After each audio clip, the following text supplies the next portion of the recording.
Magandang umaga, ngayon po ay araw ng Huwebes, September 7, 2023. Update po muli sa lagay ng panahon. Ayon sa Pag-asa, patuloy pa rin po na nakakaapekto ang southwest monsoon o habagat sa ating bansa. Wala na pong bagyo o low pressure area na minomonitor sa loob po ng ating Philippine Area of Responsibility na maaaring makaapekto sa ating bansa. Kaya asahan po ang mainit na panahon sa halos buong bansa, maliban na lamang sa pamumuo ng mga localized thunderstorms lalo na sa hapon at gabi. Wala ring nakataas na gale warning sa anumang baybay ng ating karagatan, kung kaya malayang makapabalaot ang ating mga kababayang mangingisda at may maliliit na sasakyang pandagat.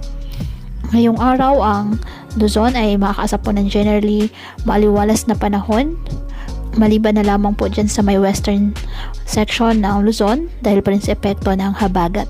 At sa Visayas at Mindanao naman, asahan din po ang generally fair weather condition, mainit at malinsangan.